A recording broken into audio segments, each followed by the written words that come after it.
Halo semua, ketemu lagi sama aku Luna. Selamat datang di channel Ngomongin Uang. Sesuai namanya, channel ini kami bangun khusus untuk membicarakan segala hal yang berkaitan dengan uang. Buat kamu yang tertarik untuk ngomongin uang, silakan subscribe channel ini supaya nggak ketinggalan video-video terbaik dari kami. Oke, kali ini aku mau bahas tentang gimana sih cara milih saham yang murah. Semoga video ini bisa bermanfaat ya, khususnya buat kamu yang baru aja mulai trading atau investasi saham. Sebelum kita bahas cara milih saham yang murah, aku mau coba jelasin dulu nih, sebenarnya maksud dari saham yang murah tuh apa sih? Jadi gini, saham yang murah itu adalah saham yang harganya tuh lebih rendah gitu kalau dibandingkan dengan value atau nilai perusahaan itu sendiri. Istilahnya sih under value gitu. Nah, jadi saham yang harganya Rp50 per lembar tuh iya belum tentu murah juga. Karena menilai saham yang murah itu bukan cuma dilihat dari berapa harganya doang, tapi juga dibandingin sama nilai perusahaan itu sendiri. Wah, kalau dibandingin sama nilai perusahaan, berarti harus ngulik laporan keuangannya juga dong. Mungkin banyak dari kamu yang udah nyerah gitu untuk ngulik laporan keuangan karena nggak sanggup atau jiper duluan setelah disuguhin laporan keuangan yang tebelnya ratusan lembar. Belum lagi banyak angka dan istilah yang bikin bingung gitu. Nah, untuk nyari saham yang murah, kita nggak harus langsung bongkar laporan keuangannya. Ingat, start small dulu. Jangan belum apa-apa udah langsung lompat ke laporan keuangan. Saat ini nih, udah banyak banget platform-platform yang nyediain data-data perusahaan yang bisa kita pakai. Misalnya nih, aplikasi-aplikasi dari sekuritas. Contohnya, HOTS dari Mirae Sekuritas. Bisa juga dari RTI Business atau Stockbit. Platform-platform tersebut tuh udah ngerangkum nih data-data yang kita butuhin. Saranku untuk pemula bisa mulai belajar dari data-data yang tersedia di platform-platform tersebut. Seiring berjalannya waktu, baru deh kamu bisa coba bedah laporan keuangan. Oke, sekarang kita lanjut bahas tentang data apa aja sih yang bisa dipakai buat nentuin saham itu murah atau mahal. Nah, untuk cari tahu mana saham yang murah, ada 2 indikator nih yang perlu kamu pelajarin. Yang pertama adalah Price to Earning Ratio atau biasa disingkat PER. Dan yang kedua adalah Price to Book Value Ratio atau biasa disingkat dengan PBV Ratio. Oke, sekarang kita coba bahas satu persatu ya. Price to Earning Ratio atau PER ini sebetulnya apa sih? Pengertian gampangnya nih, PER itu adalah sebuah indikator yang ngebandingin harga saham dengan kemampuan perusahaan tersebut dalam mendapatkan keuntungan. Nah, coba perhatiin, kata kunci di sini adalah kemampuan perusahaan dalam mendapatkan keuntungan. Terus gimana cara kita mengetahui kemampuan tersebut? Nah, kita bisa tahu kemampuan perusahaan dalam mendapatkan keuntungan dengan cara menghitung laba bersih dibagi dengan jumlah saham yang beredar. Hasil dari pembagian tersebut tuh dikenal juga dengan istilah EPS atau Earning Per Share. Bisa dibilang, EPS itu adalah nilai keuntungan yang didapetin perusahaan untuk setiap lembar sahamnya. Nah, balik lagi ke PER, definisi dari PER sendiri adalah harga per lembar saham dibagi dengan keuntungan bersih per lembar sahamnya, atau EPS, yang udah aku jelasin sebelumnya. Misalnya nih, harga saham A itu Rp1.000 per lembarnya, terus earning per share-nya Rp100, maka PER-nya itu 10 kali. Artinya nih, harga per lembar saham A itu 10 kali lipat dari kemampuan perusahaan tersebut untuk mendapatkan laba per lembar sahamnya.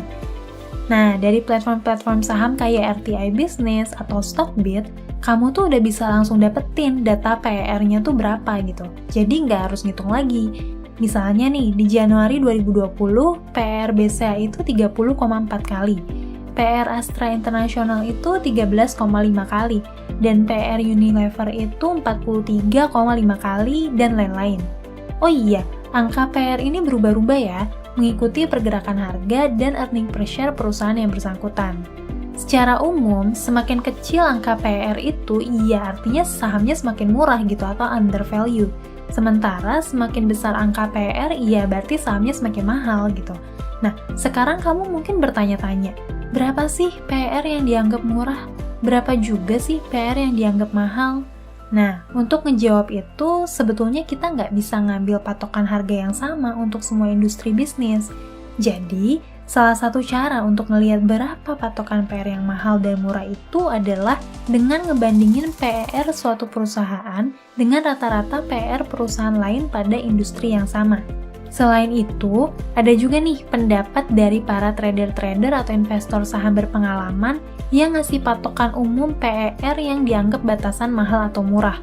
Umumnya sih saat ini nih banyak trader atau investor yang ngambil patokannya pada angka 10 kali. Artinya, kalau PR satu perusahaan itu di bawah angka 10 kali, bisa dibilang ya harganya murah gitu. Dan kalau PR-nya di atas 10 kali, ya artinya harga sahamnya mahal. Tapi balik lagi ya, itu hanya pendapat umum dari para trader atau investor berdasarkan pengalaman mereka. Di sisi lain, kamu juga perlu ingat nih, bahwa PR itu hanya satu dari sekian banyak pendekatan yang bisa kita lakuin buat ngukur harga saham itu mahal atau murah gitu.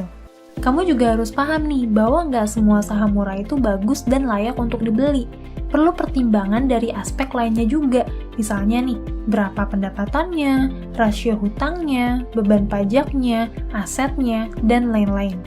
Ingat, yang perlu kita cari itu saham dari perusahaan bagus yang harga sahamnya tuh murah atau under value, bukan saham murah yang murahan. Indikator kedua yang umum dipakai itu adalah PBV ratio atau Price to Book Value Ratio.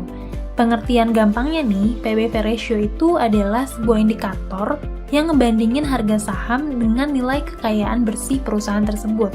Lagi-lagi nih, perhatiin kata kuncinya adalah nilai kekayaan bersih perusahaan. Nah, gimana sih cara kita tahu tentang kekayaan bersih ini? Kita tuh bisa tahu tentang ini dengan menghitung total aset sebuah perusahaan dikurangi dengan total kewajiban atau liabilitas perusahaan tersebut. Hasil dari pengurangan tersebut tuh dikenal juga dengan ekuitas gitu, atau biasa juga disebut dengan modal bersih, nilai buku, atau nilai kekayaan bersih perusahaan. Nah, sekarang kita balik lagi ke PBV. Definisi dari PBV itu adalah harga per lembar saham dibagi dengan ekuitas per lembar saham.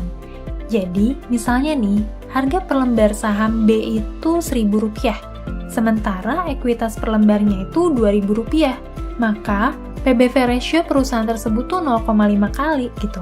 Artinya, harga saham itu tuh cuman dihargain setengah dibanding dengan nilai ekuitasnya, atau setengah daripada nilai kekayaan bersih perusahaan tersebut. Ketika PBV perusahaan itu 1 kali, artinya nih, harga sahamnya itu sama gitu dengan nilai ekuitasnya. Jadi, ya bisa dibilang nih, semakin rendah PBV ratio-nya, ya semakin murah harga sahamnya jika dilihat dari sudut pandang nilai kekayaan bersih perusahaan tersebut. Nah, sekarang kamu udah tahu deh bahwa dengan melihat PR dan PBV ratio sebuah perusahaan, kita bisa menilai harga sebuah saham itu tuh terbilang mahal atau murah gitu. Tapi ingat ya, seperti yang udah aku sebutin sebelumnya, PR dan PBV ratio itu cuma 2 dari sekian banyak indikator yang tersedia untuk menilai sebuah saham itu layak dibeli atau enggak. Dalam prakteknya, kamu tuh tetap perlu ngeliat juga nih banyak aspek lain dalam bertransaksi saham.